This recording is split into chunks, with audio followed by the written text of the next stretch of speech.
Saya bersua bersama teman-teman sekalian yang ada di GMP. Saya sangat senang sekali bisa berada di sini. Ada banyak perusahaan yang saya support. Terus terang, banyak perusahaan nasional yang saya support yang omsetnya itu miliar, bahkan ada yang triliun, terus terang. Tapi saya hanya tampil di Sumatera. Saya nggak tampil di Jawa.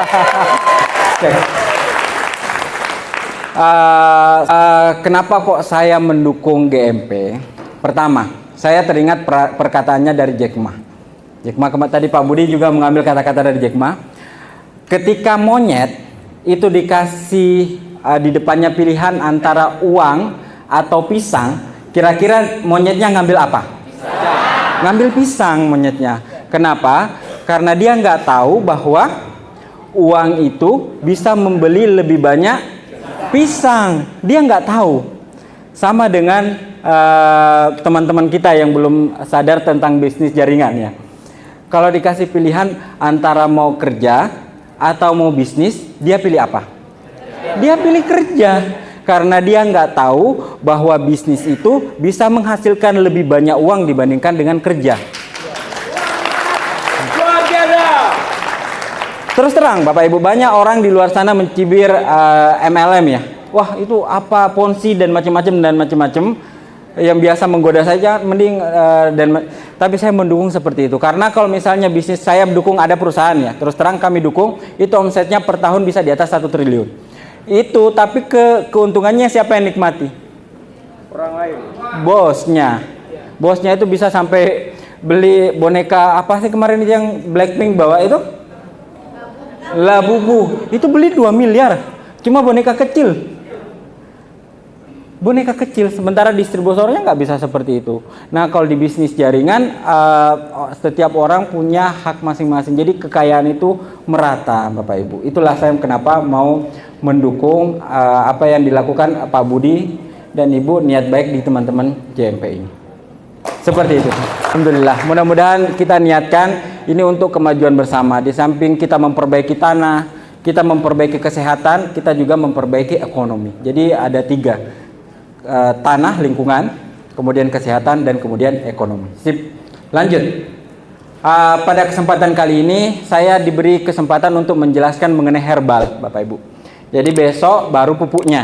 Hari ini kita menjelaskan herbal dulu karena saya pas datang kemarin lebih banyak berbicara tentang pupuk. Nah, hari ini saya berbicara tentang herbal. Alhamdulillah saya punya kompetensi untuk berbicara mengenai herbal. Karena saya adalah dosen di jurusan biomedik. Jadi S2 biomedik. Jadi mahasiswa-mahasiswa saya itu adalah dokter-dokter yang mau jadi kepala rumah sakit. Nah, kalau mau jadi kepala rumah sakit, umumnya itu harus punya gelar namanya MBiomed, Magister Biomedik. Alhamdulillah saya diamanahkan untuk jadi dosen di biomedik seperti itu. Kalau mau bicara mengenai produk-produk herbal, monggo, silahkan kita akan berdiskusi bersama. Oke, next. Tadi judulnya apa saya lupa tadi? Aplikasi bioteknologi dan nanoteknologi dalam produk-produk GMP. Jadi saya mau menjelaskan di sini betapa dahsyatnya produk-produk yang ada pada GMP. Next, ada yang disebut dengan teknologi nano. Ada yang disebut dengan teknologi nano. Apa itu teknologi nano? Teknologi nano itu adalah teknologi yang kita terapkan pada semua produk GMP. Baik itu pupuk, cuma kita bilangnya pupuk itu produk bioteknologi, padahal lebih dari itu sebenarnya. Dia adalah produk nano sebenarnya. Tapi sini saya jelaskan dulu. Kenapa kok disebut nano? Nano itu disebut nano kalau ukuran partikelnya itu di antara 1 sampai 100 nano. Jadi sangat kecil sekali. Sama mata nggak kelihatan. Sama mikroskop itu nggak kelihatan, saking kecilnya. Next. Nah, dan nanopartikel ini dia bisa berupa organik, material organik yang ukurannya kalau misalnya di DNA itu 2,5 nano. Kalau DNA-nya manusia. Kalau misalnya protein itu 500 dan kalau misalnya virus itu 100 nano. Jadi memang sangat kecil sekali. Nah, sebenarnya Bapak Ibu, kita sudah mempunyai teknologi bioteknologi sama teknologi nano di Indonesia. Tapi sengaja dipendam. Oke, kita lihat dulu. Next. Oke, mengenai musik. Alat-alat musik peradaban suatu bangsa bisa dilihat dengan alat musiknya. Jadi kemajuan peradaban suatu bangsa bisa dilihat dengan alat musiknya. Kita kasih contoh. Next. Orang Amerika itu dulu ya, di zaman dahulu memainkan alat musik itu berupa gendang dan sejenis seruling. Itu di zaman dahulu. Terbuat dari apa materialnya? Kayu dan bambu. Kayu dan bambu, sangat tradisional sekali. Next. Lalu orang Eropa memainkan alat musik tiup dari tanduk. Juga alat musik petik seperti gitar dibuatnya dari kayu dan tali. Sangat tradisional sekali materialnya. Next. Orang Afrika dan Jazirah Arab memainkan alat musik perkusi dipukul atau ditabu. Itu semacam gendang atau terbang, terbuat dari kayu dan kulit. Iya kan? Kalau kita telah memainkan alat musik, misalnya apa? Gamelan. Itu terbuat dari apa? Logam seperti besi, tembaga, perak, kuningan. Itu lebih dari 1000 tahun yang lalu. Jadi kalau misalnya kita mau berpikir secara realistis, jagoan mana kita sama mereka? Mereka belum bisa ngolah logam. Paling logamnya mereka buat jadi pedang. Ya enggak? Kita jangankan pedang. Kita kualitas material kita itu kita sudah rubah menjadi alat musik. Mereka masih pakai kayu, masih pakai kulit. Kita sudah mengubahnya menjadi logam. Jadi logam itu kita ubah jadi alat musik. Bayangkan saking majunya teknologi kita. Terus kenapa kok kita jadi bangsa yang tertinggal, Pak, sekarang? Apa yang menyebabkan? Next. Artinya apa? Bahwa bangsa kita sebenarnya itu telah memiliki ipteks yang tinggi sejak zaman ribuan tahun yang lalu. Ketika bangsa-bangsa lain di seluruh dunia ini masih menggunakan logam untuk membuat senjata, pedang, atau tombak, di Nusantara justru sudah diolah menjadi alat musik. Ya nggak, fakta kan ini kan? Iya kan? Dan alat musiknya kita berupa gamelan yang terbuat dari logam itu sudah ada di Candi Borobudur di reliefnya. Dan itu sudah ditemukan 1000 tahun yang lalu dibangunnya. Berarti dari ribuan tahun yang lalu kita sudah menggunakannya. Canggih nggak kita? Terus datanglah penjajah pada zaman dahulu. Datanglah penjajah. Nah, karena ilmuwan-ilmuwan di Nusantara takut kalau itu dikuasai sama mereka, kalau penjajah datang, mereka menguasai teknologi itu, maka kita sebagai bangsa Muslim akan diperbudak, akan jadi budak. Mereka yang jadi penguasa karena mereka bisa mengolah logam itu menjadi berbagai macam teknologi yang sangat tinggi, lebih tinggi dibandingkan apa yang telah dilakukan sekarang. Makanya dilakukanlah namanya pati geni. Mungkin Bapak Ibu baru dengar sekarang ini faktanya. Dilakukan namanya pati geni atau mematikan api. Apa itu pati geni? Next. Api yang dimaksud adalah tungku pengolahan logam. Jadi orang-orang yang mengolah logam secara high teknologi itu disuruh untuk mematikan, menjadi rahasia. Seperti itu. Ilmu metalurgi dihibernasi. Tujuannya apa? Agar teknik-teknik rahasia ini pengolahannya tidak diambil oleh penjajah karena bisa berefek ke seluruh dunia. Makanya itu dimatikan. Pati geni. Dan itu dimatikan selama 500 tahun. Dan akan berakhir di tahun depan. Jadi di tahun depan itu kita akan hidupkan lagi. Hanya beberapa ilmuwan yang menguasai mengenai nanoteknologi ini. Pada abad ke-8, salah satu contoh lagi, Nusantara ini mencapai puncak kejayaannya dengan kapal terbesar di planet bumi. Kapal terbesar di planet bumi, hampir seukuran gunung, itu disebutnya dengan Jung, kapal Jung. Itu di Nusantara. Itu adalah galeon. Galeon itu adalah kapal terbesarnya orang Portugis. Dan kapal Jong itu di sampingnya. Itu perbandingannya. Jadi kayak kapal kecil. Padahal mereka sangat bangga dengan kapal itu. Itu juga sementara dihilang. Jadi memang dulu kita sudah sangat canggih. Next. Lalu Papa menguasai apa mengenai teknologi, nanoteknologi? Ini adalah salah satu paper saya, nggak begitu kelihatan ya. The potential of Alga Spirogyra pepiensis to produce nanogold in a batch culture medium. Jadi ini adalah kami alhamdulillah sudah mengembangkan nanoteknologi ini sejak tahun berapa nih? Ini 2019 sudah kami kembangkan. Jadi sudah menyadari potensi kita bahwa nanogold itu umumnya kita olah logam, tapi lebih dengan sangat yang canggih. Jadi seperti itu. Pak, di sini kok nggak ada namanya?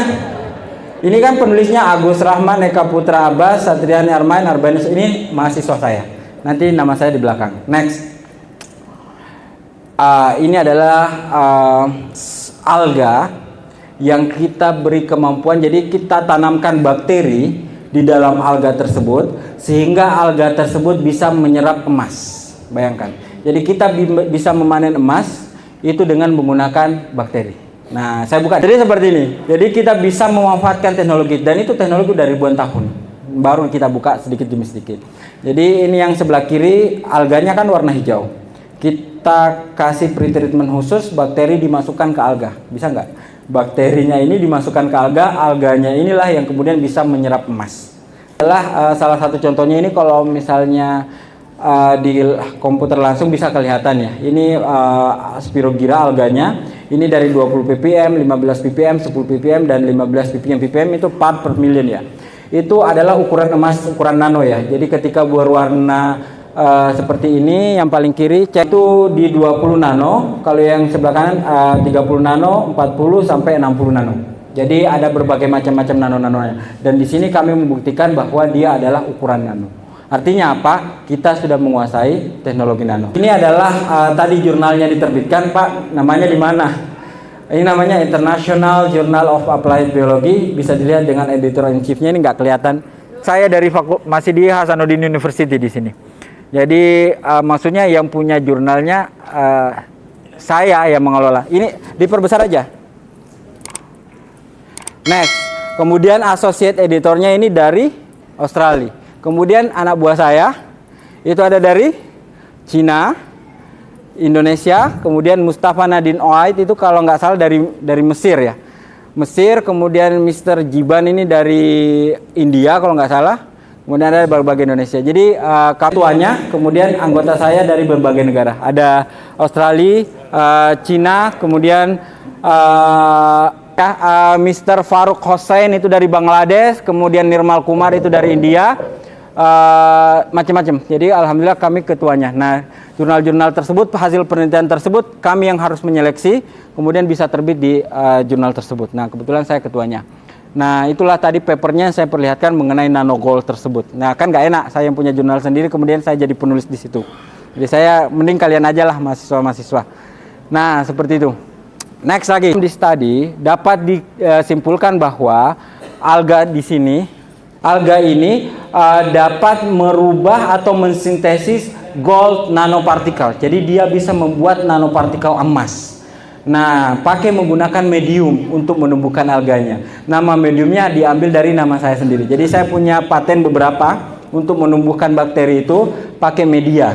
Jadi saya punya beberapa paten, ada sulfari 01, 02, 03, 04, 05. Itu sudah paten internasional. Dan mau menggunakan harus dengan izin saya, biasanya seperti itu. Itu udah dipakai di Inggris kemarin dengan medium namanya sulfari 03 kemarin. Yang ini saya pakai adalah sulfari 01. Jadi biar gampang diingat aja sebenarnya, bukan untuk narsis-narsisan.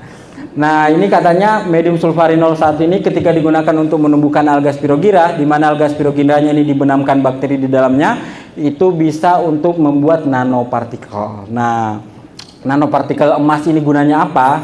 Itu banyak sekali Bapak Ibu, untuk membuat Bapak Ibu awet muda, salah satu contohnya. Untuk membuat obat itu penyerapannya lebih bagus. Tahu kan obat itu ada yang nggak diminum, cuma dioles saja. Nah, itu pakai teknologi nano. Kenapa? Karena dia sudah tidak terikat hukum dunia ceritanya. Jadi dia sudah tidak terikat hukum fisika ya. Dia bisa masuk ke dalam darah dengan sangat cepat. Salah satu hasil yang kita kembangkan juga untuk filter rokok. Makanya kan tadi Pak Budi menyinggung menggunakan rokok. Tapi kan rokok haram, Pak. Ada yang mengatakan ya, ada yang mengatakan makruh, ada yang haram. Terus kita kok malah mau mengembangkan rokok. Di sini rokoknya rokok herbal, Bapak Ibu. Yang ketika kita merokok justru bukan kita tambah nggak sehat, tapi dengan merokok justru tambah sehat. Saya punya teman profesor tebal khusus. Saya punya teman di Malang. Profesor. Kalau Bapak mau tahu namanya Profesor Sutiman Bambang Sumitro. Salah satu sesepuh ya, profesor. Itu bikin rumah sakit di sana khusus kanker. Pasiennya itu per tahun 40.000 orang. bukan cuma dari Indonesia, umumnya dari luar, bule-bule berobat kanker segitu, sembuh. Obatnya apa? Pas nyampe di situ disuruh ngerokok. Saya lihat orang-orang jilbab besar ya, wah ngerokok di depan. Itu karena bule-bule disuruh ngerokok di situ. Loh, ngapain nih merokok? Saya juga heran, ternyata di rokoknya itu rokok khusus, jadi rokok herbal. Nah itu suatu saat akan kita kembangkan di GMP. Kami pakai teknologi nano untuk menggunakan mengurangi kadar-kadar nikotin, kadar tar, dan karbon monoksida. Jadi kami pakai teknologi nano itu untuk mengurangi kadar toksin pada rokok. Jadi rokoknya seperti ini, kemudian ditetes ke rokok. Itu kadar kandungannya bisa menurun sampai 90%. Kadar racunnya. Jadi yang kita dapat manfaatnya. Rokok itu ada manfaatnya. Ada manfaatnya kalau rokoknya yang benar. Orang dulu ngerokok umurnya panjang-panjang kan? Kalau sekarang kan nggak sama, rokok sekarang sama zaman dahulu itu berbeda. Berbeda. Ya, tembakau dan nggak ada sausnya. Sekarang kan ada sausnya dan ada filternya. Ada filternya. Jadi kalau bapak ibu mau, bapak kalau mau merokok, usahakan yang nggak ada filternya. Yang nggak ada filternya, karena justru yang berbahaya itu di filternya. Nanti saya jelaskan lama nanti kalau saya jelaskan di sini. Next. Ini kemarin mahasiswa Unhas ciptakan filter rokok, kurangi kandungan nikotin sampai 90%. Masukkan ke Haki. Ini adalah nama mahasiswa, ada nama saya di situ. 2017 nih kita masukkan dia sebagai filter. Ditetes ke rokok, langsung rokoknya berkurang, racunnya sampai 90%. Ada nanti di GMP, tenang aja. Makanya saya bilang bertahan di GMP karena nanti akan ada keluar produk-produk yang tidak pernah dibayangkan sebelumnya. Kan nggak pernah dibayangkan kan, Mas ada ditetes ke rokok, rokok langsungnya hilang, racunnya hilang. Kan berapa bulan ini mahasiswa dari luar mau datang ke pabrik kita di Malang untuk belajar. Jadi bukan kita lagi yang belajar ke Australia, tapi orang Australianya mau belajar gimana sih kok bisa seperti itu. Aplikasi nanoteknologi pada herbal GMPS. Jadi kan kita mengeluarkan nanoteknologi pada herbal GMPS. Pengaruh nanoteknologi pada herbal. Jadi ini ada peneliti yang mengatakan apa sih gunanya, kenapa kok herbal itu harus berbentuk nano. Teknologi pada herbal itu ada beberapa ya. Yang pertama adalah pengaruhi kelarutannya. Jadi sangat cepat reaksinya. Bapak Ibu kalau minum herbal, ya sakit jantung, sakit ginjal, sakit apa, itu lama sembuhnya Pak. Lama, iya kan? Dokter pun mengaku itu 3 bulan baru ada pengaruh. Kenapa? Karena bukan nanoteknologi. Kalau pakai nanoteknologi 30 detik sudah ada pengaruh. Bayangkan. Kedua adalah protection from toxicity. Protection from toxicity. Jadi herbal itu banyak mengandung racun. Jadi jangan asal minum herbal karena banyak racunnya sebenarnya. Bisa merusak ginjal kan? Dokter pun mengaku itu. Bahwa kalau minum herbal yang asalan itu bisa merusak organ lain. Karena ada efek toksiknya. Contoh, sambiloto, itu kan herbal. Itu bisa menyebabkan kanker. Kalau salah proses pengolahan, salah dosis. Jadi harus benar-benar tepat. Nah, dengan teknologi nano itu bisa dihindari toksisitasnya. Kemudian meningkatkan aktivitas farmakokinetiknya. Jadi dia lebih strong, lebih kuat efeknya ke tubuh. Kemudian stabil. Biasanya kalau kita minum herbal, kalau sudah agak lama herbalnya itu udah nggak ada pengaruh. Makanya herbal itu nggak stabil. Kalau Bapak minum jamu kan kadang minum jamu kan biasanya gitu. Perasaan saya kok minum jamu kemarin langsung bagus.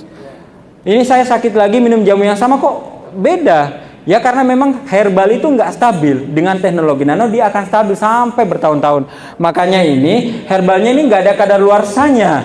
Yang al-samsam, tetes gold dan nanti akan keluar propolis. Itu nggak ada. Mau 100 tahun disimpan nggak apa-apa. Karena dia pakai teknologi nano.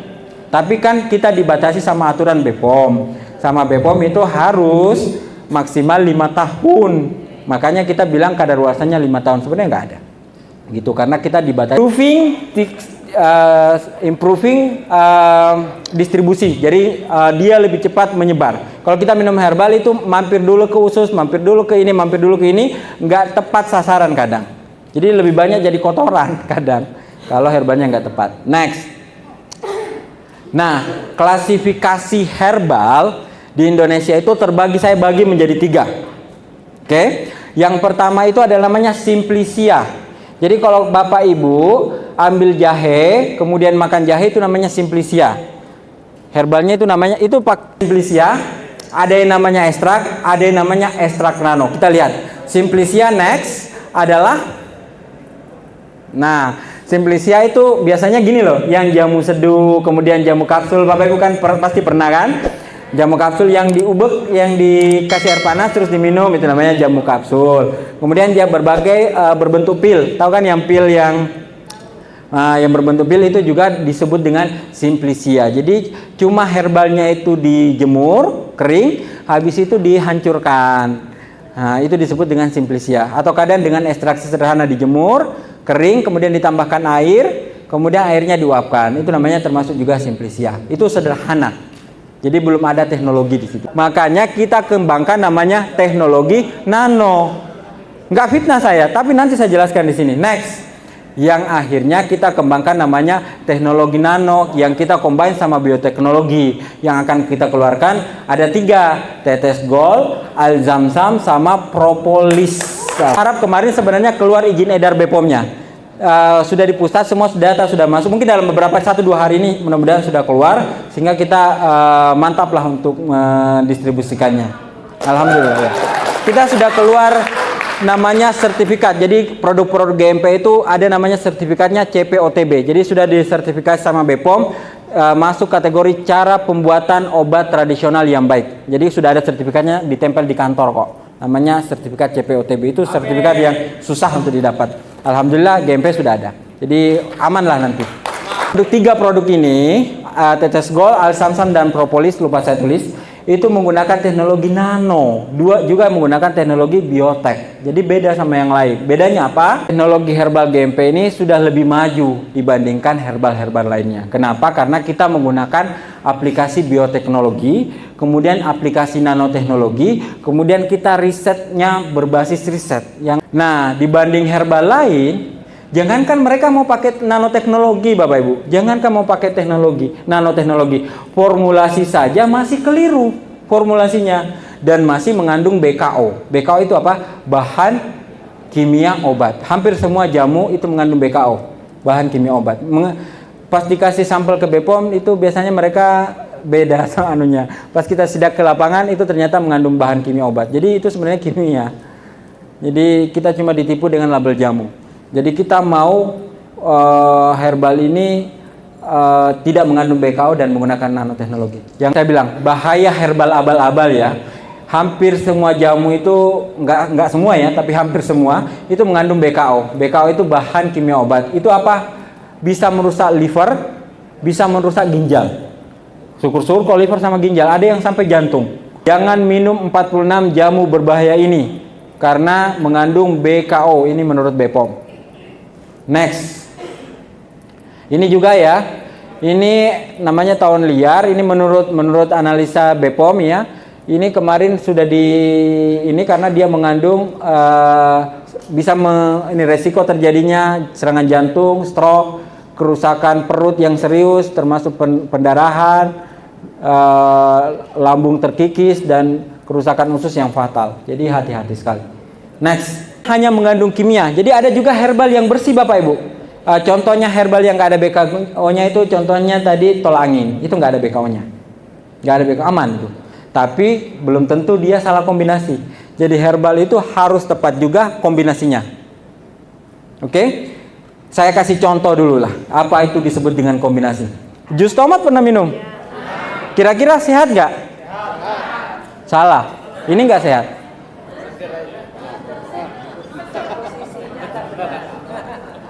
Jus tomat itu bagus buat kesehatan nggak? Kalau tomat bagus nggak buat kesehatan?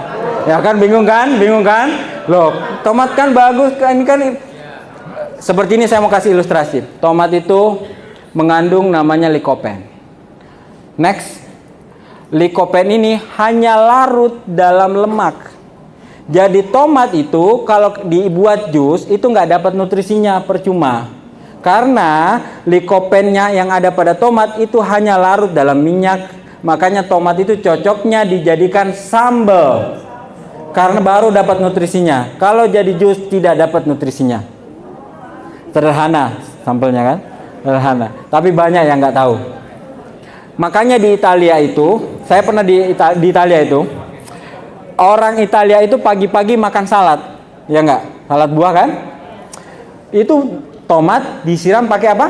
Minyak zaitun. Kenapa? Karena likopen yang ada pada tomat hanya larut pada lemak. Lemaknya dari minyak zaitun. Nah, seperti ini juga yang terjadi pada herbal. Banyak orang-orang yang asal perusahaan-perusahaan itu nggak tahu apa ininya, langsung saja, ini ekstrak sambiloto, ini ekstrak yang kemarin dari Kalimantan itu kayu ini. Padahal kayu itu harus dikombinasi. Misalnya tomat harus dilarutkan di lemak. Begitu. Itulah pentingnya pengetahuan, nggak asal.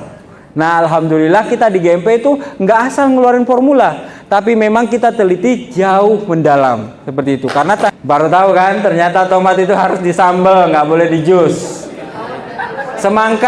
Semangka dimakan apanya? Bijinya atau enggak? Dimakan dengan bijinya. Bijinya jangan dibuang karena justru vitaminnya itu ada di bijinya. Terus semangka itu mengandung magnesium. Magnesiumnya itu ada di dalam biji, dan magnesium itu akan terlalu sempurna ketika bijinya itu tercampur dagingnya yang merah itu. Jadi yang merah bercampur sama bijinya itu harus bercampurnya di mulut atau di perut. Sengaja Allah memisahkan itu. Karena kalau bercampur itu cepat rusak. Jadi sengaja Allah memisahkan itu dan dibuat acak, sehingga sulit untuk dipilih kan. Kecuali durian kan nggak mungkin dimakan bijinya kan. Dibuat sama Allah besar dan gampang untuk dibuang. Kalau semangka dibuat acak dan susah untuk dipilih, maksudnya apa? Biar manusia nggak usah memilih, langsung dimakan sebiji-bijinya. Fortuna Dwiningsih, Rosdiana Nasir, Ilhamuddin, Ika Yustiana, dan nama saya terakhir Zulfahri.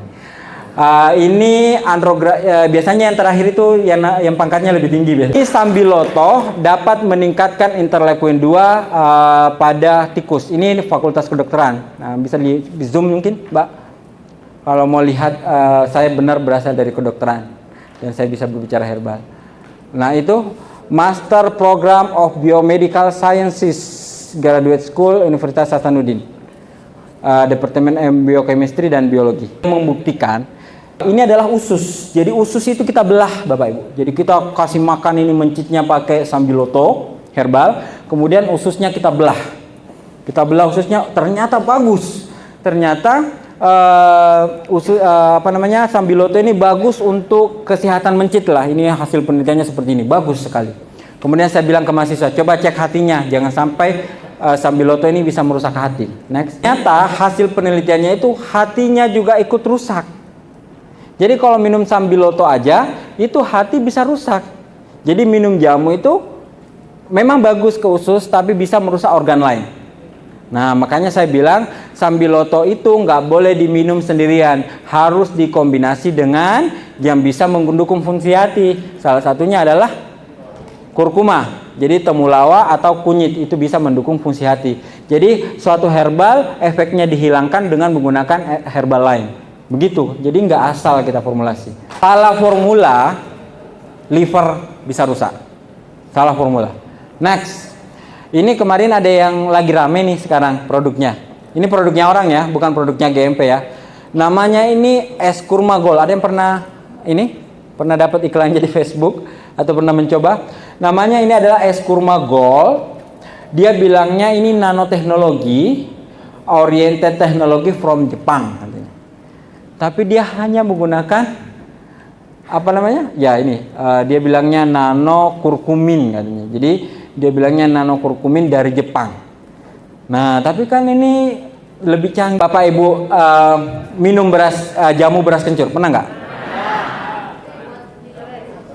Pertanyaannya adalah, kenapa kok jamu beras kencur? Kita kan sudah makan beras, makan nasi. Kenapa kok kencurnya harus ditambahkan beras lagi? Berasnya mentah pula. Pernah nggak berpikir seperti itu? Iya kan? Jamu beras kencur. Kenapa kok kencurnya harus dicampur lagi sama beras? Padahal kan beras sudah kita makan. Pagi makan beras, siang makan beras, malam makan beras. Kenapa kok bikin jamu dicampur beras lagi? Kan over karbohidratnya. Iya nggak? Ternyata setelah diteliti, beras itu mengandung namanya vitamin B. Vitamin B itu berfungsi untuk mempercepat reaksi yang ada pada kencur, yaitu adalah kurkumin. Jadi kurkumin yang ada pada kencur itu bisa diserap maksimal sama tubuh kalau ada vitamin B yang ada pada beras. Canggih nggak? Dan itu ditemukan ribuan tahun yang lalu. Dari mana nenek moyang kita tahu? Mereka menguasai sesuatu sebenarnya. Ya nggak? Canggih kan? Dan orang-orang di kedokteran itu tercengang sebenarnya dengan fakta ini. Beras kencur, ngapain beras dikombinasi sama kencur? Kenapa kok nggak kencur sama sambiloto misalnya? Kencur sama jamu-jamu yang lain, kok dicampur sama beras lagi? Karena beras mengandung vitamin B. Vitamin B ini bisa mempercepat penyerapan dari kurkumin yang ada pada kencur. Seperti itu. Itu logika berpikirnya seperti itu. Dan itu kita terapkan di GMP. Nah, asam kenapa nggak kunyit tomat? Atau kenapa kok harus pasangannya kunyit dan asam? Nah, ternyata di dalam kunyit itu ada juga namanya kurkumin. Kurkuminnya beda sama kencur. Kurkumin, dan kurkumin ini akan diserap maksimal ke dalam darah kalau ada vitamin C. Vitamin C yang terbagus ada di tamarin atau di asam. Bayangkan, ini teknologi kombinasi yang sangat sempurna sebenarnya. Kunyit asam sama beras kencur. Jangan disepelekan. Jangan disepelekan, dan itu sudah dikuasai kita ribuan tahun yang lalu. Nah, sayangnya sekarang kita formulasi jamu tidak mengandalkan kearifan lokal kita. Justru bikinnya kunyit sendiri, tadi dosanya saya bilang. Dia bikin teknologi nano dari kunyit, tapi kunyit tok. Itu nggak akan maksimal diserap kunyit itu kalau nggak ada vitamin C-nya. Lebih canggih kunyit asam daripada kita beli mahal-mahal produk tadi yang klaimnya dari Jepang, mending kita bikin kunyit asam sendiri. Ya enggak? Ada itu kalau kita, makanya kan Nabi itu berdoa 3 hal di pagi hari kan. Allahumma ilman nafian, wa rizqan thayyiban, wa amalan mutaqabbal. Ilmunya dulu. Kalau udah ada ilmu, insya Allah rezeki bisa datang kan. Karena rezeki juga, kesehatan juga rezeki. Jadi ilmunya dulu. Begitu. Kalau nggak ada ilmunya kan kita spending money untuk beli produk tadi yang harganya jutaan loh Bu, Bapak Ibu tadi. Nah, seperti itu. Konsep-konsep seperti ini yang kita terapkan di produk GMP. Nextnya, herbal-herbal yang beredar di situ tidak lolos uji toksisitas dan uji ADMET. ADMET itu apa? Absorpsi, A-nya itu absorpsi, D itu adalah distribusi, M itu adalah metabolisme, E itu ekskresi, dan T itu adalah toksisitas. Bapak Ibu kalau minum Enervon C atau suplemen vitamin, kencingnya jadi kuning nggak? Dan berbau obat. Itu namanya nggak lolos ADMET. Akhirnya artinya apa? Dia sulit untuk dikeluarkan di dalam tubuh. Nah, karena nggak lolos ini. Nah, kalau herbal pertama, GMP Herbal Tetes Gold. Ini salah satu mahakarya, alhamdulillah. Kita lihat bagaimana keajaibannya. Tetes Gold ini mengandung lebih dari 100 senyawa aktif. Tadi kalau pupuknya kan 3000 spesies. Ini lebih dari 100 senyawa aktif dan ada hasil analisanya. Nanti bisa saya share ke Pak Budi, bisa diambil. Apa aja sih 100 senyawa aktif itu? Di sini kalau kita bahas itu 3 hari 3 malam itu nggak selesai. Saya cuma bahas satu dulu. Senyawa aktif yang bernama Brazillein. Ini adalah salah satu dari 100 lebih senyawa aktif yang terdapat pada Tetes Gold. Apa gunanya Brazillein itu? Next. Adalah beberapa contoh. Nomor 1 itu apa, nomor 2 itu apa, nggak akan bisa dihafal. Nomor 1 namanya 1 iodo 2 metiluden. Jadi lebih susah ya. Susah nanti. Jadi saya kasih yang mudah-mudah dulu. Brazil, ingat aja nama Brasil. Brazillein. Ini adalah beberapa saya tampilkan ya, senyawa aktif yang ada pada Tetes Gold, hasil analisa labnya. Ini baru berapa ini, 18 ya. Nggak muat slide-nya kalau saya tampilkan semua lebih dari 100. Nggak muat, ini saya tampilkan 18. Tapi yang kita bahas adalah Brazillein. Herbal lain mana ada yang berani gini. Ini kita sampai ke molekuler. Ini molekuler. Yang kompon yang berwarna biru itu adalah Brazillein, yang hijau maksudnya. Sorry. Yang hijau ini adalah Brazillein tadi. Kemudian yang silver abu-abu tersebut itu disebut dengan BCL2 protein. Apa itu BCL2 protein? Protein yang bertanggung jawab terhadap kanker. Jadi kalau protein ini aktif, Bapak Ibu kena kanker. Ini hasilnya, ternyata Brazillein itu bisa memblok BCL2 ini sehingga dia nggak bisa bergerak. Diblok, ini buktinya. Hasilnya, ini hasil labnya. Jadi Brasilein bisa memblok senyawa kanker, jadi nggak bisa bergerak. Next, ada fotonya. Caesalpiniasapan itu adalah salah satu bahan baku untuk pembuatan tetes gol, caesalpiniasapan. Dan kemudian kita bisa lihat ini perlakuan antara D, E, F. Dilihat Bapak Ibu, yang A itu adalah sel kanker yang utuh tanpa perlakuan. Yang D, E, F itu kita kasih tetes gol, ya. Yang A itu kankernya hidup, yang D, E, F itu kankernya berkurang.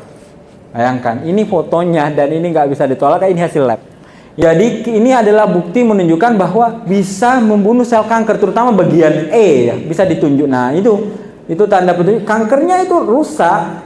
Nah sel-selnya itu mengalami namanya kerusakan atau disebut dengan lisis. Lisis itu kerusakan sel ya. Nah itu sel-sel kankernya terbukti rusak. Kalau yang di atas itu masih utuh. Ini foto sel kanker langsung. Ini kanker payudara ya. Kita NCF7 namanya. Next. Nah, kemudian ini adalah hasil dari ADMET-nya. Jadi ini adalah hasil lab analisisnya mengenai ADMET. A itu adalah absorption. Saya jelaskan bahwa sebuah herbal itu bisa berfungsi ketika bisa melewati namanya blood-brain barrier atau disebut dengan B3. Saya agak bisa ditangkap kan? Blood-brain barrier atau disebut BBB. Nah, jadi herbal itu kan masuk ke dalam darah, ya kan? Kalau mau berfungsi di dalam tubuh, dia harus melewati selaput otak. Namanya disebut dengan selaput otak itu disebut dengan blood-brain barrier. Nah, kalau di tesnya itu sudah negatif, berarti obatnya itu meskipun dimakan 1 ton nggak ada fungsinya. Banyak loh herbal-herbal seperti itu, klaimnya bagus untuk kesehatan, tapi ternyata nggak ada khasiatnya. Banyak. Nah, ini bisa dilihat dengan jelas bahwa dia absorpsinya bisa masuk melewati selaput otak, disebut dengan blood-brain barrier. Kemudian distribusi bisa didistribusikan melalui mitokondria, ini Brasilein loh ya. Kemudian metabolismenya next, bisa di metabolisme ke bawah. Kemudian ini adalah ekskresi dan toksisitinya. Di sini berbagai herbal itu karsinogen. Berbagai herbal kami ujikan itu bersifat karsinogen. Karsinogen itu bisa menyebabkan kanker. Di sini terbukti bahwa dia adalah non karsinogen dan non-ames toxic. Jadi dia adalah herbal yang benar-benar kita uji lab bahwa dia benar-benar aman. Jadi BPOM itu cuma sedikit ya kriterianya. Kalau kami lebih mendalam lagi karena memang berbasis riset. Next lah. Ini adalah water solubility-nya. Jadi kami menguji dia bisa larut di air, bagaimana tingkat kelarutannya di air dan macam-macam.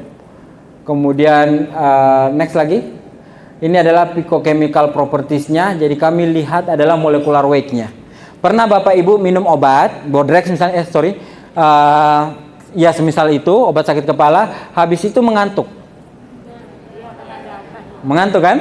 Nah, umumnya kan gitu. Jangankan obat biasa kimia ya. Yang herbal pun kadang kita minum, habis itu efeknya ngantuk kita. Kenapa bisa seperti itu? Karena molecular weight yang di bawahnya formula itu namanya, molecular weight-nya mereka itu di atas 500. Kita pastikan bahwa yang ada di jamu tetes gol itu molecular weight-nya itu kita udah ukur harus di bawah 500. Itu kriterianya. Kenapa? Karena 500 itu terlalu besar ukuran molekulnya. Oke, kalau terlalu besar ukuran molekulnya itu darah sulit untuk mengangkutnya ke seluruh tubuh. Yang mengedarkan obatnya kan darah, ya kan? Obatnya itu harus diangkut sama darah. Kalau obatnya terlalu besar, sulit dia mendistribusikan. Akibatnya apa? Kita lelah, tubuh kita lelah karena capek untuk mengedarkan obatnya. Akibatnya apa? Kita mengantuk setelah konsumsi. Makanya kan bilangnya di situ jangan mengemudikan kendaraan atau menyalakan mesin selama minum obat ini. Karena memang bikin ngantuk. Nah, kita bikin herbalnya ini harus di bawah 500. Biar apa? Biar ringan dibawa sama darah. Efeknya apa? Nanti kita nggak mengantuk. Kita tidak menyiksa darah kita. Bayangkan, dari menyiksa darah kan mensolimi darah juga. Mensolimi tubuh. Nah, itu kita memang benar-benar pastikan se-clear itu. Dan nggak ada herbal lain yang mengkaji sampai ke sini-sininya. Mereka asal-asal aja. Dia lihat bajaka booming, bajaka lagi. Nggak diteliti sampai dikombinasi apa sih bajaka itu. Dilihat nanoteknologi ini. Hanya uji drug likeness. Nah, banyak sekali uji-ujinya dan umumnya tidak dilakukan oleh herbal-herbal lain. Namanya drug likeness dan bisa diuji coba. Jamu-jamu yang ada di Indonesia itu hampir semua tidak lolos uji drug likeness. Kalau Indonesia harus lulus namanya aturan dari Lipinski. Jadi di Indonesia itu mewajibkan orang itu lulus obat itu harus lulus aturan Lipinski. Lipinski itu rule of 5. Salah satunya adalah ukuran molekul di bawah 500. Kita lihat ini tetes gold yes semua mulai dari Lipinski, Gose, Weber, Egan dan Muege. Kalau Jerman itu harus lolos antara Lipinski dan Gose. Itu Jerman. Obat-obat yang mau masuk Jerman itu harus lolos dua ini. Kalau Indonesia itu rata-rata umumnya nggak lolos semuanya. Kalaupun lolos cuma melolos Lipinski aja. Jadi obat kita bisa masuk Jerman. Makanya kan kemarin kita pernah kirim obat, ada buktinya di Pak Budi. Itu masuk Jerman, produk-produk kami. Alhamdulillah. Paling sulit obat itu didistribusikan di Jerman. Aturannya luar biasa. Makanya kan kita bisa tahu sampai di sininya. Next, jadi saya bisa menyampaikan bahwa kita sudah lolos uji macam-macam dan risetnya juga memang benar-benar mendalam. Gunanya apa sih tetes gold ini? Dia masuk ke sistem saraf. Dia semua sih sebenarnya. Sistem saraf, dia bisa melawan infeksi, masalah pencernaan, antiinflamasi, masalah darah dan anti kanker. Ini darah itu banyak. Diabetes, ya kan ya? Kemudian kolesterol, asam urat, itu hipertensi. Itu adalah masalah darah. Kemudian kanker, inflamasi. Jadi hampir semua jenis-jenis penyakit insya Allah bisa diatasi dengan tetes gold ini.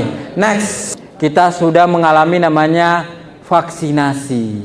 Ya, saya sudah menyampaikan berkali-kali bahwa yang sudah vaksinasi atau imunisasi yang COVID kemarin ya, kalau bukan yang kecil, kalau pas kita zaman kecil divaksinasi itu nggak terlalu parah. Yang parah itu adalah yang COVID kemarin, itu kita berubah menjadi orang yang berbeda setelah vaksin sama sebelum vaksin.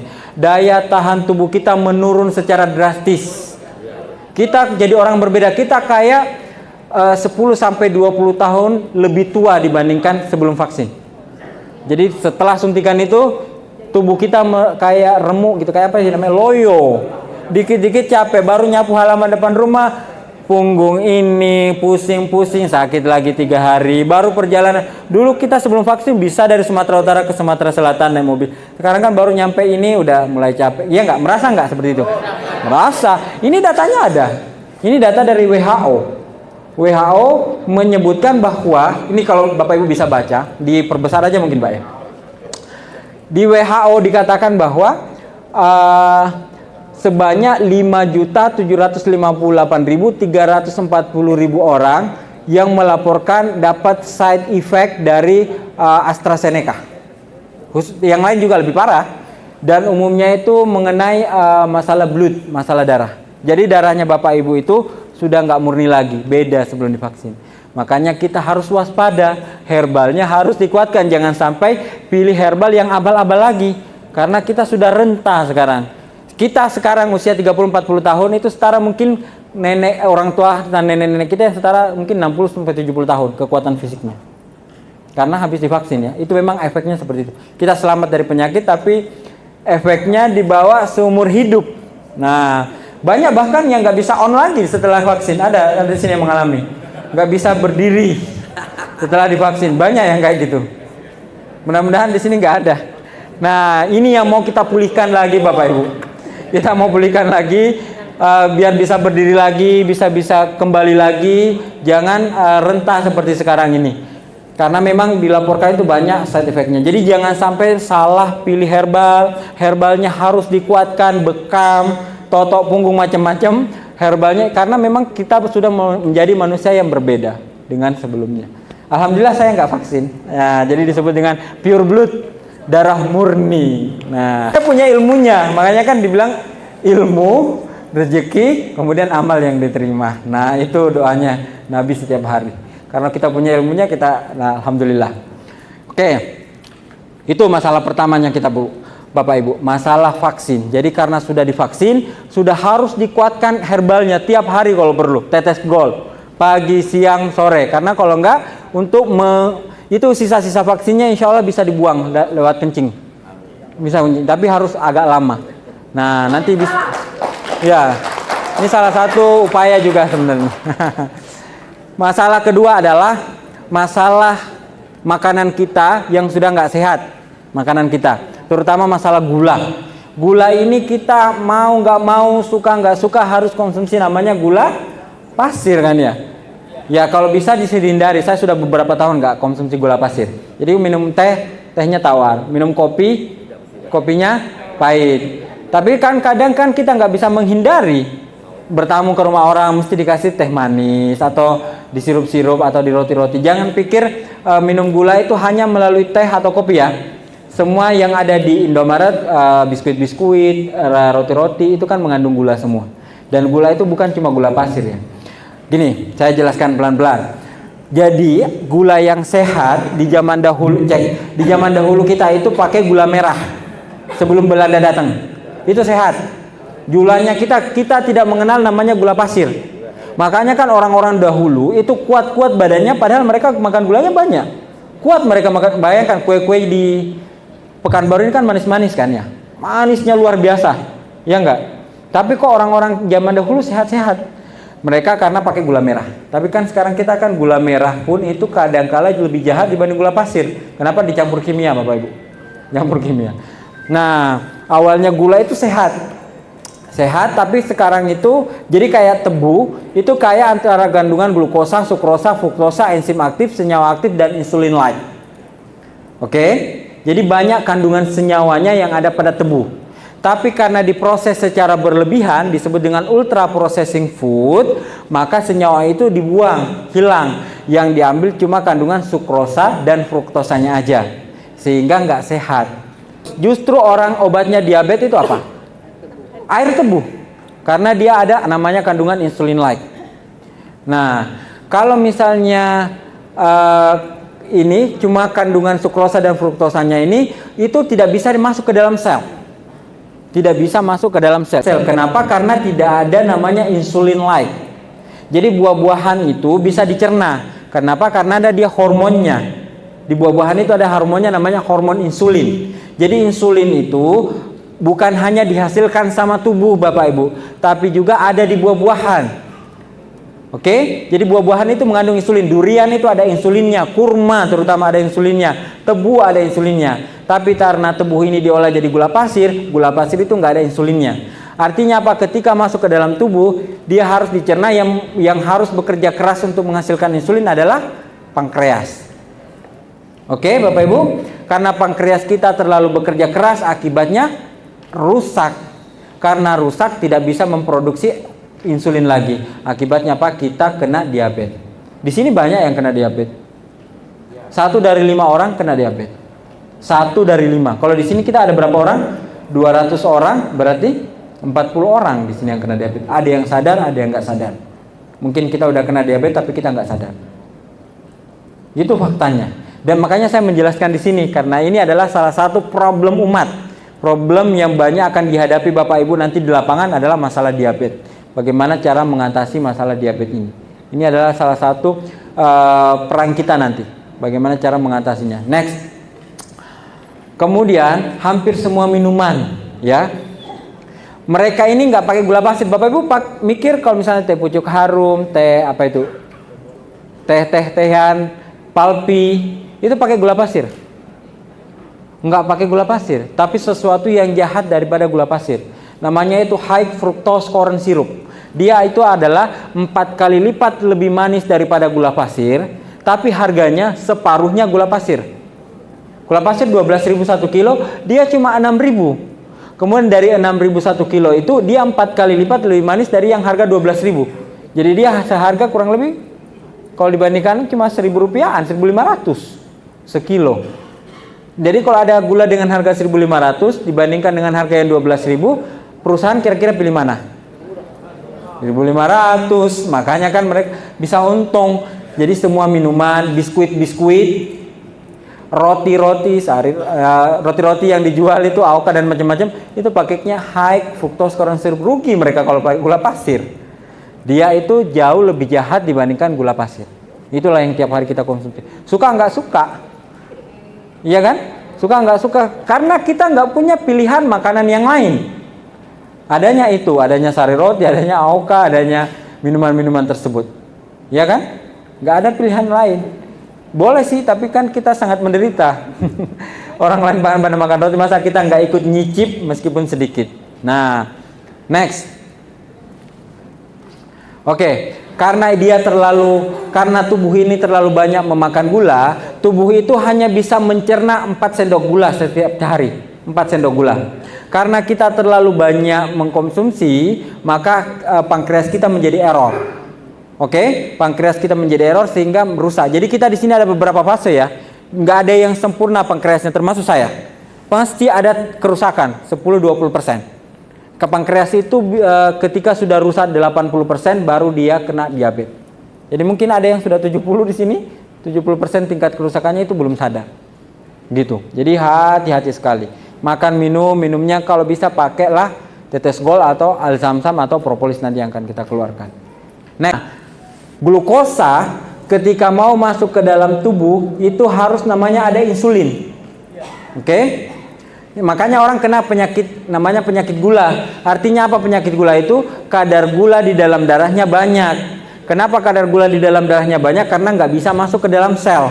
Untuk masuk ke dalam sel itu butuh namanya insulin. Sedangkan gula dan nasi kita sudah nggak ada insulinnya. Harus tubuh yang bekerja keras. Nah seperti itu. Akibatnya apa? Kita kenal namanya kena diabetes. Next. Diabetes ini terjadinya penurunan insulin di jaringan lemak menyebabkan dan macam-macam lah. Jadi karena tidak ada insulin lain, maka tubuh merespon dengan bekerja keras untuk produksi insulin karena dalam darah ada banyak glukosa. Ini karena terlalu bekerja keras, maka pankreas akhirnya rusak dan kita diabetes. Seperti itu. Next lagi. Nah, kemudian jamu tetes gold ini apa sih fungsinya terhadap diabetes? Yang pertama adalah cegah penyerapan glukosa ke usus. Jadi kalau kita minum ini, gulanya itu tetap ada di usus, sebagian dibiarkan masuk, tapi banyak masuk hanya di usus, kemudian dibuang menjadi kotoran. Jadi dicegah masuk ke dalam darah. Karena mau nggak mau kita harus nyicip kan roti-roti biasa ditawarkan kan, minuman meskipun sedikit. Nah itu dicegah masuk ke dalam darah, jadi dia akan tetap di usus. Itu kerja pertamanya. Yang kedua adalah tetes gold ini bisa membantu untuk memproduksi insulin like. Bayangkan, insulin like. Jadi semacam insulin. Kemudian dia memperbaiki fungsi pankreas. Jadi sumbernya yang sudah kita rusak bertahun-tahun dengan makanan yang ultra fast food. Nah kita itu dibenerin lagi pankreasnya. Kemudian habis itu dia mengandung antioksidan yang sangat tinggi. Next, herbal. Gini, kita punya tikus. Tikusnya ini kita suntik. Jadi tikus ini kita bisa suntik namanya aloksan. Tahu aloksan? Aloksan itu adalah senyawa berbahaya. Itu kita suntikan ke tikus. Ketika disuntikan ke tikus, 2 hari setelah disuntikan, tikusnya dari awalnya sehat langsung jadi diabetes. Jadi tikus ini kasihan. Kita suntik pakai namanya aloksan. Aloksan ini setelah 2 hari dia jadi diabetes tikusnya. Kemudian setelah dia diabetes, ada yang kita kasih minum GMP herbal, tetes gold. Ada yang kita kasih enggak kita minumkan. Ada yang pakai kontrol. Kontrol itu kimia. Nah, kita lihat setelah 2 minggu mengkonsumsi GMP, yang awalnya tekanan darah, kadar gulanya itu 180 turun ke 117. Bayangkan, dari 180. Awalnya itu tikusnya itu kadar gulanya 82. Kita suntik naik jadi 180. Nah, setelah 180 itu kita kasih herbal turun jadi 111. Kemudian kolesterolnya dari 81 turun ke 55. Kemudian trigliseridanya dari 123 turun ke 61. Ini bukti ilmiah. Ini hasil labnya. Jadi benar-benar kita bisa membenerin pankreas yang rusak. Jadi benar-benar kolesterol turun, glukosa turun, trigliserida bisa turun. Seperti itu yang kita lakukan. Next lagi, tikusnya itu kita matikan. Kemudian kita lihat pankreasnya. By the way, aloksan itu adalah senyawa kimia ya. Banyak terdapat di makanan kita sehari-hari. Di antaranya adalah tepung. Tepung terigu itu warnanya harusnya nggak putih ya, tapi warnanya harusnya coklat, agak kecoklatan. itu dikasihkan pewarna putih, itu namanya gliofosfat ya. Itu efeknya sama kayak alloxan. Jadi kalau kita banyak makan tepung itu bisa diabetes. Kemudian gula pasir itu awalnya nggak putih ya, agak kekuningan. Itu sengaja diputihkan pakai gliofosfat. Nah efeknya itu sama kayak alloxan. Jadi bahaya, double kill dia, triple kill. Next, dunia kesehatan itu nggak boleh langsung ke manusia. Jadi harus ke tikus dulu, tikusnya clear oke, baru ke namanya praklinik, kemudian uji klinik, nah bertingkat. Nah baru ke manusia seperti itu. Nah setelah ini tikusnya ini kita matikan, kemudian kita ambil pankreasnya. Jadi ini adalah foto pankreas yang normal. Yang pankreas itu terbagi dua ya. Yang merah itu disebut alfa pankreas, yang bagian putih itu yang disebut beta pankreas. Jadi sel beta pankreas inilah yang menghasilkan insulin di tubuh kita yang putih-putih itu. Dia kan bentuknya kayak telur gitu kan ya. Nah ini yang sebelum disuntik. Nah yang setelah disuntik bentuknya nggak bulat lagi, tapi bentuknya kayak huruf N ini. Ya, nggak bulat lagi tapi memanjang. Kenapa? Karena rusak. Nah, habis itu kita kasih GMP herbal 2 minggu, kemudian hasilnya seperti ini. Dikasih tetes gold, itu sudah mulai hampir kayak normal lagi. Bener bisa membenerin pankreas. Kalau herbal lain ada nggak dia ujinya seperti ini? Ini 500 juta Bapak Ibu. Untuk uji seperti ini nih 500 juta. Satu Fortuner. Kalau mau studinya seperti ini karena berat, itu melibatkan beberapa mahasiswa dokter, mahasiswa biomedik, ini banyak yang terlibat di sini untuk mengambil foto seperti ini. Makanya herbal-herbalan ada nggak yang gambarnya seperti ini? Kan nggak ada. Kita kan yang sampai menimbang mencitnya, dikasih perlakuan ini, dilihat lagi preparatnya ini jaringannya. Ini kan kelihatan jelas sekali bahwa tetes gold ini bisa sembuhin diabetes dalam waktu 2 minggu. Alhamdulillah. Nah, diabetesnya belum yang lain-lain. Ini kajiannya berapa ratus juta lagi kalau misalnya anggarannya itu dari kita semua. Tapi kan kita disupport sama seseorang. Next, Bapak Ibu kalau ke rumah sakit itu kalau udah kena diabetes ke rumah sakit itu dikasih apa sih? Kalau ke rumah sakit belum ada obat yang bisa menyembuhkan diabetes. Jadi kalau kita ke rumah sakit itu kita dikasih, Bapak Ibu dilihat kadar gulanya, oh tinggi sekali Bu, kadar gulanya 180 misalnya. Itu kita dikasih obat namanya metformin. Metformin namanya. Nah, metformin ini gunanya apa? Gunanya itu kalau kita makan metformin, makanan yang kita serap itu, makanan yang kita makan itu cuma berada di usus, tidak masuk ke dalam darah. Akibatnya kalau diukur kadar gulanya ya turun karena memang nggak ada yang masuk. Tapi menyelesaikan masalah nggak? Enggak menyelesaikan karena pankreasnya yang rusak nggak dibenerin. Ya nggak? Dia hanya menipu alat. Ya kan? Tipu-tipu sebenarnya metformin. Nah, di samping menipu alat, ya jelaslah kadar gula di dalam darah rendah karena memang nggak terserap, sama aja kita puasa. Metformin itu harusnya obat diet. Iya kan? Nah, tapi metformin ini side effect-nya banyak sekali. Kita minum metformin, wah kadar gula turun, tapi side effect-nya ada berapa ini? Macem-macem. Itu luar biasa efeknya metformin, side effect-nya, efek negatifnya. Kalau misalnya metforminnya nggak mempan, barulah sama dokter kita disuntik pakai insulin. Itu seumur hidup, nggak boleh lepas. Tiap hari ada sampai 5 kali sehari. Bayangkan. Dia tiap makan dikasih jam berapa dikasih lagi, tidak menyelesaikan masalah. Pankreasnya tetap rusak. Yang benar itu kalau orang diabetes yang harus dibenerin adalah pankreasnya. Nah, sementara GMP herbal kita terbukti mampu benerin pankreas. Yang lain belum bisa menunjukkan buktinya. Baru satu tadi senyawanya namanya brasilein. Dari lebih dari 100 senyawa. Kalau saya mau jelaskan semua lama nanti. Ini saya udah disuruh masuk cepet-cepet di Australian GMP Propolis. Nah, oke. Ada banyak sekali manfaatnya, itu saya baru kaji 1. Yang 100 insya Allah nanti kapan-kapan saya kesini lagi kita kaji. Australian GMP Propolis. Jadi ini adalah propolis yang akan kita keluarkan. Nanti mungkin bisa beberapa orang coba tes sampelnya ya. Nanti ke Bapak Ibu nanti bisa tes. Ini salah satu propolis menurut saya yang salah satu yang terbaik lah, berbeda dengan propolis yang umum. Apa bedanya, apa kelebihannya, apa keunggulannya? Yang pertama, next, Kita jelaskan masalah propolis dulu ya. Jadi propolis itu, jadi lebah itu Bapak Ibu, setiap hari harus hinggap ke bunga sebanyak 10.000 bunga baru dia pulang. Jadi lebah itu nggak pulang ke sarangnya sebelum hinggap ke 10.000 bunga. Bayangkan. Macem-macem dia. Kalau kita misalnya minum sambiloto, kita minum beras kencur. Berapa herbalnya? Beras kencur. Kalau madu lebah ini bisa hinggap ke 10.000 jenis tanaman. Ke rumput udah beberapa jenis, ke pohon asem dapat lagi, ke randu-randu dapat lagi, 10.000 jenis, dan itu semua senyawa aktifnya dikumpulkan di perutnya. Oke, itulah disebut dengan madu. Tapi madunya kita, makanya kan disebutkan di Al-Quran bahwa obat yang paling mujarab, nggak ada lagi di atasnya, itu adalah madu. Nah, makanya kita belajar dari madu tersebut. Tapi masalahnya adalah hampir semua madu di Indonesia itu adalah palsu. Ya, semua yang ada yang palsu, ada yang asli. Yang asli pun palsu. Kok bisa, Pak? Yang asli pun palsu.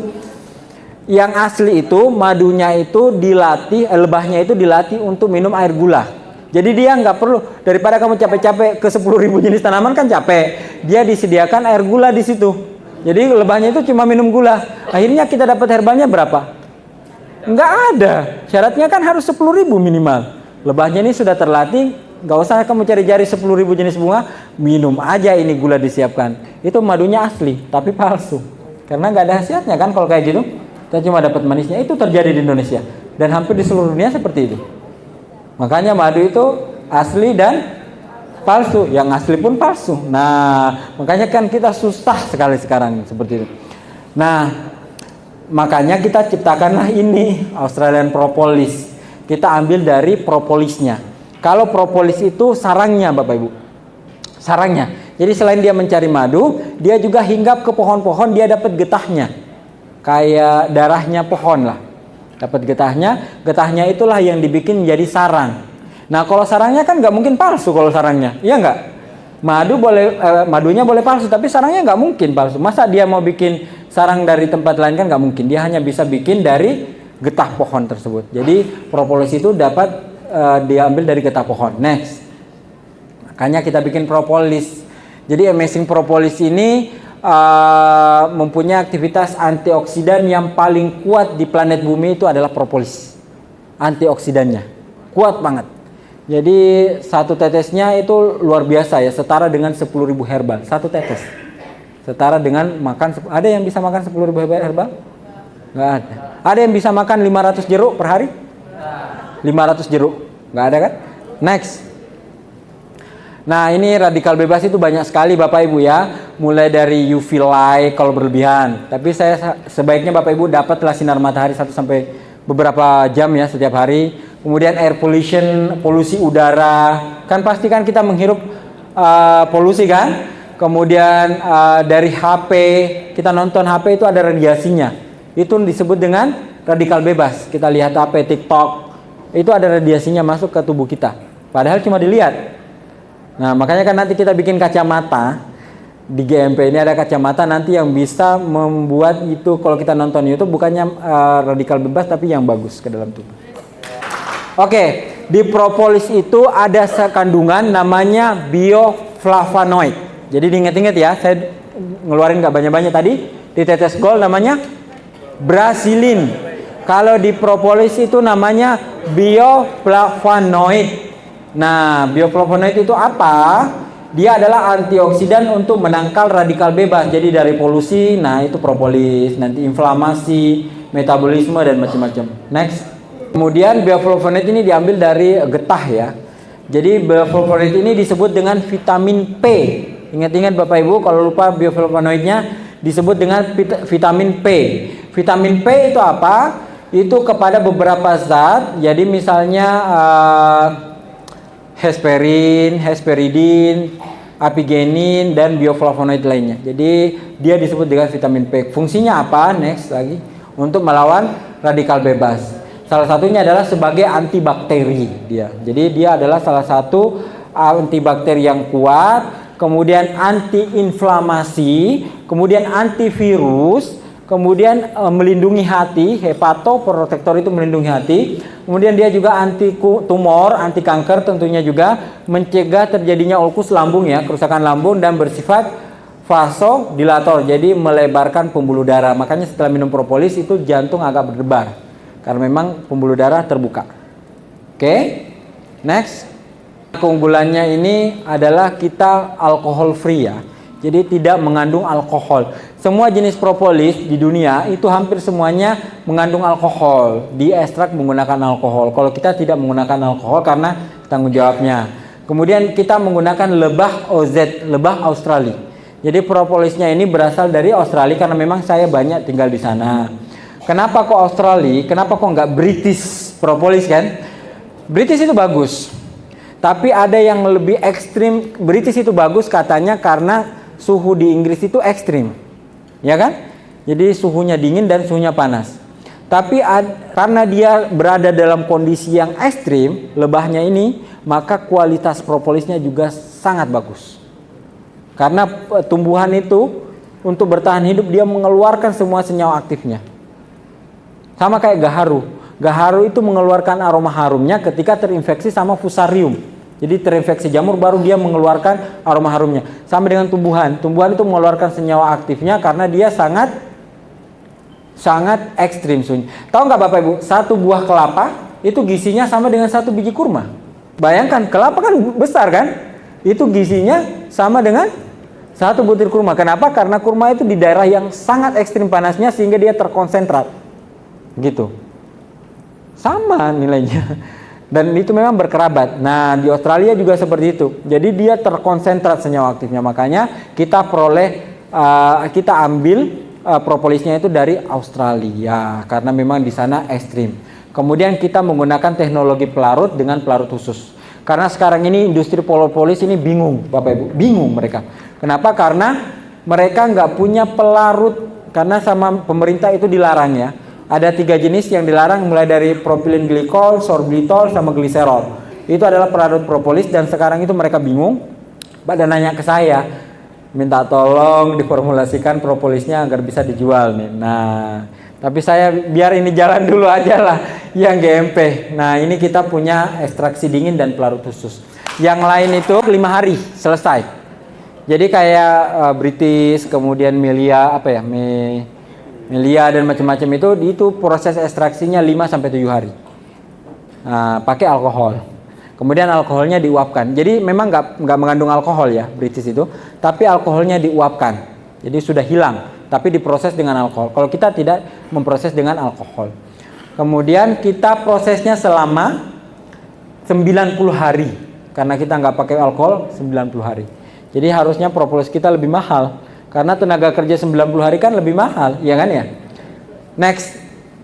Tapi alhamdulillah kita distribusikan dengan harga yang mungkin sama dengan propolis-propolis yang ada di pasaran ya Bu ya. Kira-kira satu botolnya kurang lebih 100 apa 250? 250 ya. Rugi nanti Pak Budi kalau 250, tapi nggak tahu nanti kebijakannya Pak Budi. Itu per box ya, per box isi 4 itu kurang lebih antara 200 sampai 300 ribu. 325 karena 4 botol. Jadi 4 botol dapat kurang lebih di harga 325. Itu harusnya lebih dari itu ya kalau mau dihitung ya. Karena kita 90 hari Bapak Ibu, ekstraksinya itu 90 hari. Nggak boleh dan itu pun lama, karyawan yang harus dibayari tiap hari nunggu. Itu diaduk terus loh ya, 90 hari itu mesin bergerak terus. Bayangkan kalau British itu cuma 5-7 hari. Dan kita menggunakan pelarut dingin. Jadi pelarutnya itu dingin, nggak pakai suhu yang panas dan pelarutnya khusus. Tapi kita berkorban di waktunya lama. Tapi efeknya insya Allah luar biasa. Rasa minnya ya, ada rasa-rasa minnya dan itu min alami dari propolisnya. Karena memang kayu-kayunya yang ada di Australia itu menghasilkan senyawa yang mirip min. Itu rasa-rasa kayak seger gitu, kayak makan Mentos gitu ya Pak ya. Nah ini saya sudah mencoba beberapa propolis. Ini kebetulan kami bantu risetkan. Wah, nggak enak kalau bilang ngambil di kami. Ini 1, 2, 3, 4. Yang punya GMP itu yang nomor 4. Oke. Jadi setelah dicampur yang satu itu seperti susu ya. British propolis kan ya, nggak apa-apa kan? British propolis bagus juga. Nomor 2 itu saya lupa ya. Kelihatan nggak ya? Yang ketiga itu propolis like, dan yang keempat itu Australian propolis punyanya GMP. Kita uji yang 1, yang 2, yang 3 itu justru warnanya keruh. Kalau kita itu justru warnanya agak jernih, bening. Next. Beda sama yang pernah Bapak Ibu rasakan loh ya. Propolisnya ini beda, yang formula baru diterima Ibu Mardiani kemarin ya. Baru dicoba hari ini. Beda sama yang lalu-lalu. Ini top leadernya juga belum nyoba kayaknya. Nah, masalahnya adalah kalau propolis lain Bapak Ibu kalau jualan, itu kalau ditetes ke air, itu air berubah kayak susu. Iya enggak ya? Langsung dari awalnya bening langsung jadi putih. Kenapa bisa seperti itu? Karena dia mengandung, namanya putih itu karena mengandung lilin. Jadi semakin dia diputih susu, itu menunjukkan bahwa propolisnya semakin tidak murni. Sorry to say. Jadi next.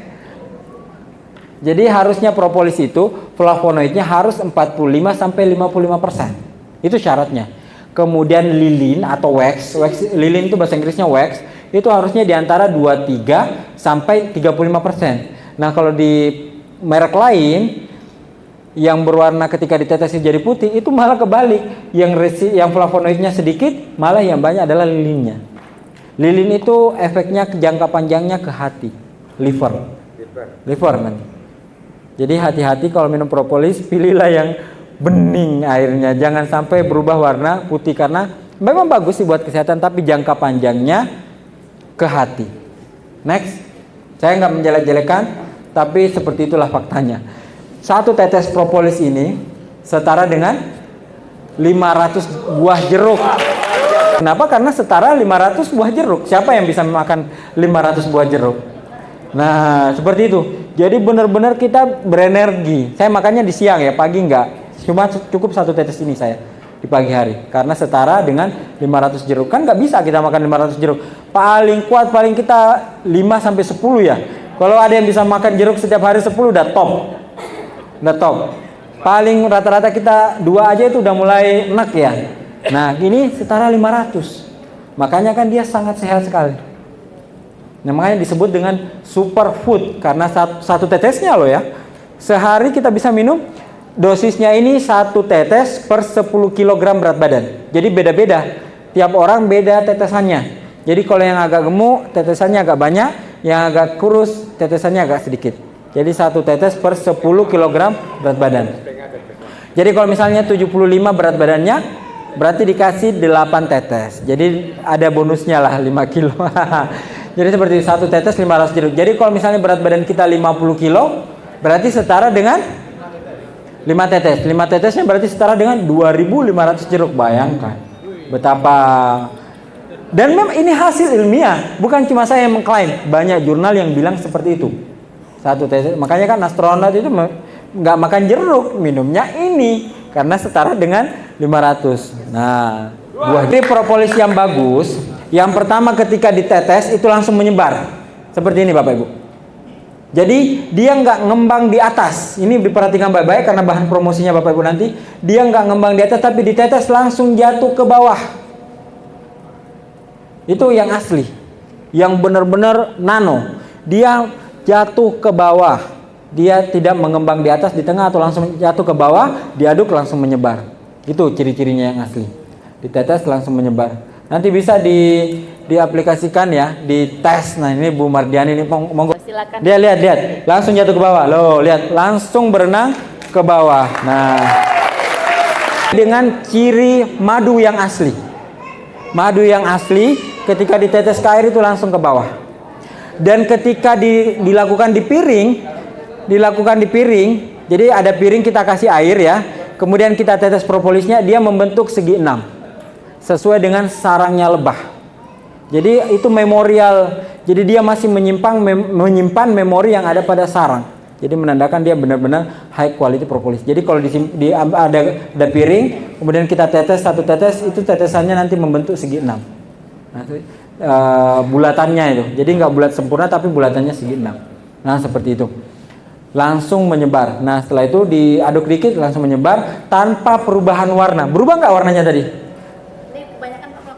Ya ini kebanyakan. Ya ini sama aja. Ini nggak, kalau kan nggak keruh kayak susu kan? Nggak keruh kayak susu. Nah inilah yang insya Allah benar-benar bagus. Kemudian next, kalau yang ada endapannya itu ada waxnya. Nah yang kayak dari Inggris itu. Nah jadikan wah propolismu nggak jago. Kan biasa gitu kan? Propolismu nggak jago karena nggak berubah airnya jadi putih. Nah takutnya nanti Bapak Ibu mentalnya down di situ. Enggak ya. Jadi memang justru kenapa kita nggak berwarna putih, karena kadar lilinnya rendah. Kadar lilin yang tinggi pada propolis itu berpotensi merusak hati. Jadi hati-hati. Pilihlah propolis yang zero lilin atau sedikit lilin. Begitu. Boleh ditetes mata. Langsung ditetes mata boleh. Sama kayak milik, bahkan lebih aman. Kenapa? Sangat beri. Sangat beri. Tetesnya cukup. Ini kan konsentrat tinggi ya. Jangan lebih dari 1 tetes. Karena ini propolis kita beda loh ya sama propolis yang lain. Beda, saya terangkan sangat berbeda. Jadi kalau mau digunakan itu jangan kebanyakan. Jangan kebanyakan. 1 tetes untuk seharian itu cukup sebenarnya. 1 tetes seharian cukup. Tapi kalau mau karena kita sudah divaksin, kita radikal bebasnya sudah berlebih, aktivitas kuda tadi kan aktivitas tinggi sekali, barulah saya menyarankan barulah boleh 10 kg 1 tetes. Sebenarnya kalau mau hemat-hematan, kalau misalnya lagi bokek kita ini 1 tetes 1 hari cukup. Karena kita memang konsentrat. Itu 1 botolnya kita itu setara dengan beberapa botolnya propolis lain. Ini banyak loh, terus terang banyak yang minta propolis ini. Pokoknya Sumatera berkembang dulu. Saya mau lihat GMP ini besar dulu. Saya mau lihat teman-teman. Jadi finansial nggak hanya dimiliki oleh beberapa orang, tapi tersebar merata. Harusnya kan seperti itu. Jadi teman-teman juga merasakan. Karena memang insya Allah ini jauh beda lah sama propolis yang lain. Nanti dirasakan itu setelah diuji coba manfaatnya. Karena sekarang itu propolis itu dibatasi banget ya sama BPOM. Jadi sangat dibatasi. Tapi insya Allah kita bisa tembus ke sana. Insya Allah. Next, propolis nanoteknologi ini kita pakai pelarut khusus ini 90 hari ekstraksi ya. Jadi daya serapnya tinggi, cukup 1 tetes sebenarnya. Tapi saya bilangnya 2-5 tetes sehari lah biar ada omset juga ini GMP. Nanti kalau terlalu kayak di Australia itu kami sama Jepang juga. Saya itu sebagai peneliti itu untuk meneliti baterai. Jadi kita punya penemuan baterai itu dari bakteri. Kalau selama ini baterai kan nggak dari bakteri kan, biasanya nuklir ya kan, atau kan yang baterai bukan baterai jam ya, baterai mobil ya, itu kan dari litium kan ya.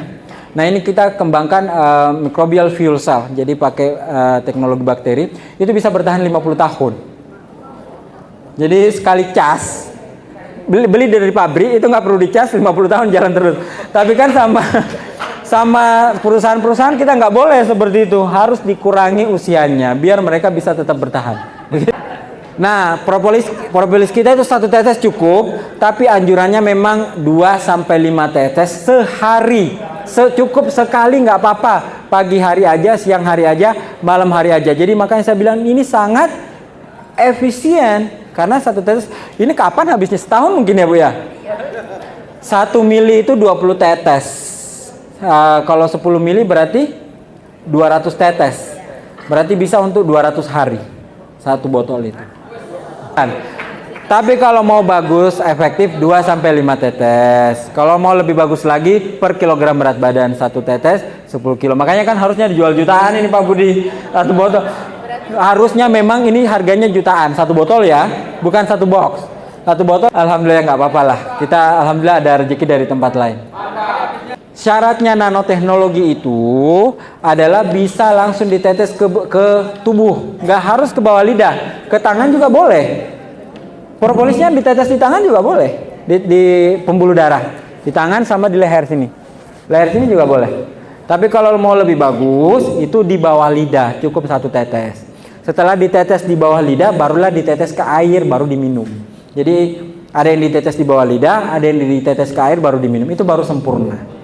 Tapi kalau dalam kondisi darurat, ditetes ke luka bisa, ditetes ke bawah tangan juga bisa. Ada orang dalam kondisi tertentu udah nggak bisa ditetesin ke mulutnya. keadaan sekarat dan macam-macam, itu boleh ditetesin ke tangan.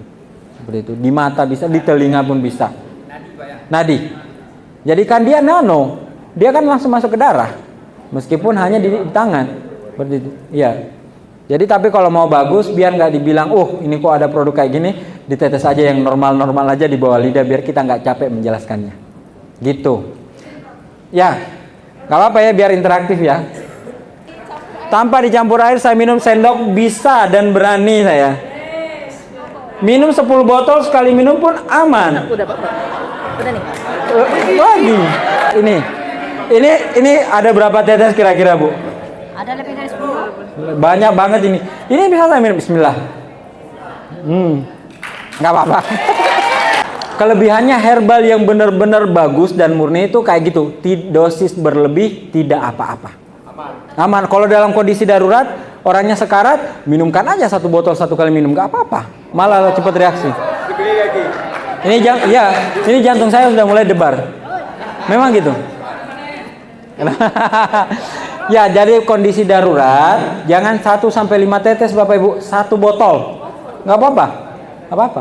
Dia batasnya sehari 270 botol. Ada yang bisa minum 270 botol sehari? Nah, setelah 270 botol, barulah dia memiliki efek negatif. Jadi batasnya di 270, tapi kan mustahil. Ngapain juga kita minum propolis 270 botol? Wong 1 tetes saja sudah cukup. Seperti itu. Kayak makan permen Mentos. Enak. Dan enaknya itu bukan artifisial, yang nggak ada senyawa kimia yang kita tambahkan. Kita konsepnya adalah alami. Kemudian dia tidak merusak hati karena propolis GMP dijamin bebas lilin atau wax sehingga aman untuk pemakaian jangka panjang. Tiap hari dikonsumsi tidak apa-apa. Semakin dikonsumsi semakin bagus. 1 botol pagi, 1 botol siang, 1 botol sore pun nggak apa-apa. Tapi 1 tetes sudah cukup. Nah, ciri-ciri herbal yang ajaib itu seperti itu. 1 tetes sudah cukup, tapi kalau diminum 1 liter sehari nggak apa-apa. Itu ciri-cirinya herbal yang bagus. Next, akhir adalah al-zamzam. Nah, ini adalah kelihatan bukan herbal karena bening, tapi isinya itu herbal sebenarnya. Herbal dan berbeda sama tetes-tetes yang lain. Jadi kita selangkah lebih maju dibandingkan tetes-tetes yang lain alkali kan.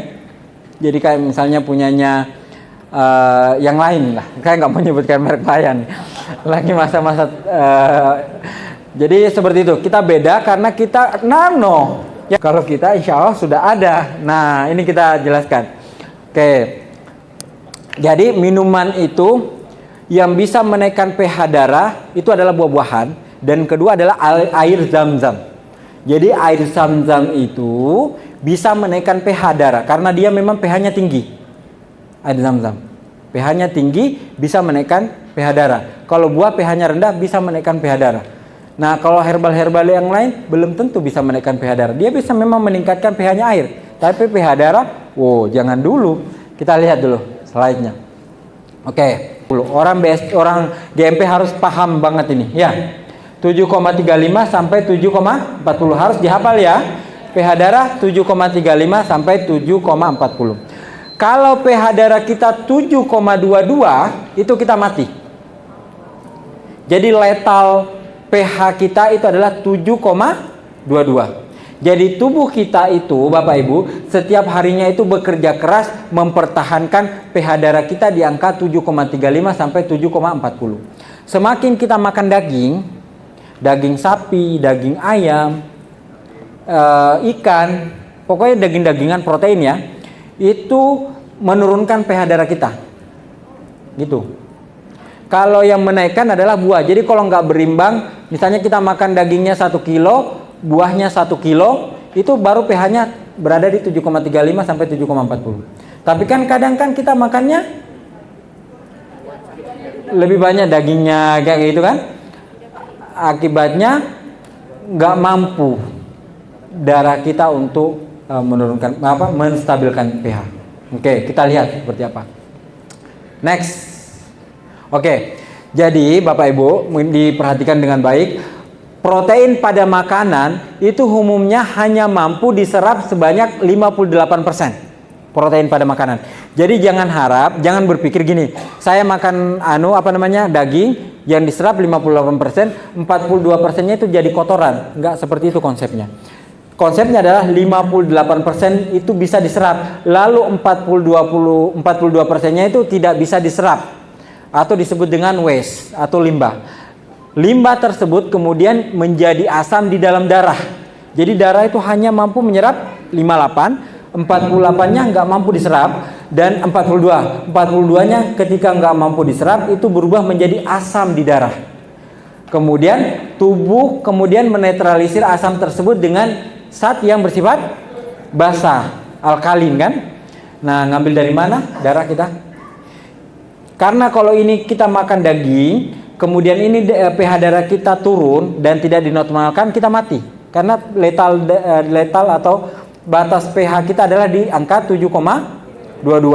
Kalau kita mendapatkan pH darah kita 7,22, mati. Biar tubuh kita nggak jadi mati, maka harus dinetralkan, ya kan? Misalnya kita makannya tidak berimbang antara daging sama buahnya. Kita banyak makan daging, jarang makan buah. Satu substansi di tubuh kita yang pH-nya tinggi adalah kalsium. Jadi kalsium kalau mau diukur pH-nya itu tinggi.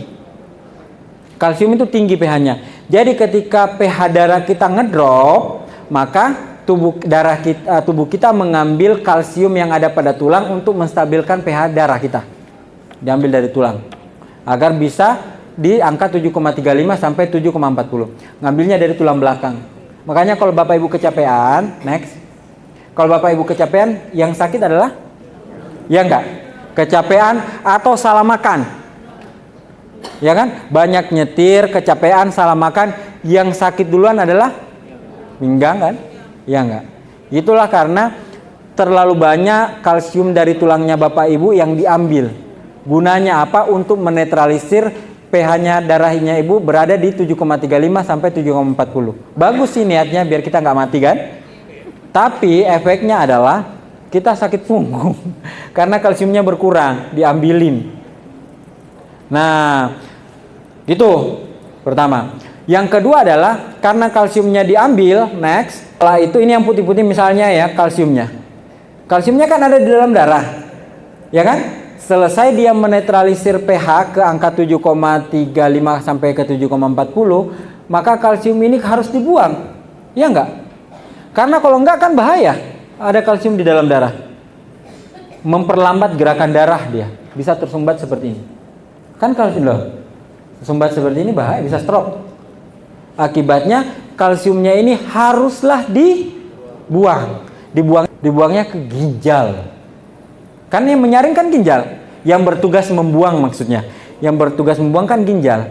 Akibatnya disaringlah di ginjal, menjadilah namanya batu ginjal. Itulah kenapa bisa ada batu di ginjalnya Bapak Ibu. Dan rata-rata kita sudah punya batu di ginjalnya sekarang ini.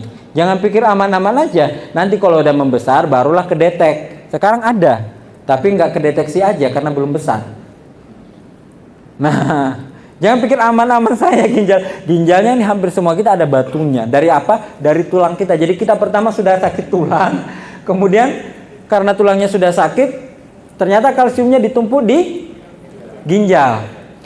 Setelah ginjalnya penuh, nggak sanggup lagi ginjalnya, aduh jangan aku terus kono yang tumpuklah di tempat lain. Karena kalau ginjal terlalu penuh, dia nggak bisa menyaring darah. Yang menyaring darah kan ginjal. Akibatnya ditumpuk akibatnya terjadilah asam urat seperti ini. Nah, kira-kira Bapak Ibu, kira-kira biar darahnya itu tidak mengambil dari kalsium, kira-kira darahnya harus apa? Harus pH-nya normal. Caranya yang paling mudah adalah banyak makan buah.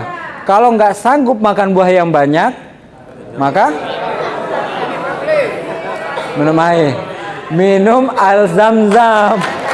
Al-zamzam itu pH-nya bisa sampai berapa Bapak Ibu? Bisa 9, bisa 10 loh.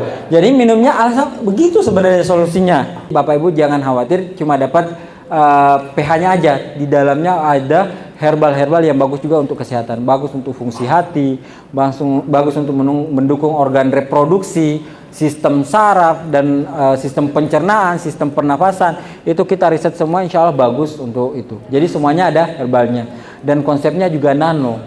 Jadi dalam kondisi terpaksa al-samsam boleh ditetes di nadi, boleh. Next, saya langsung ke ucapan terima kasih aja. Jadi 4-6% katanya manusia itu akan terkena GOT atau disebut dengan asam urat.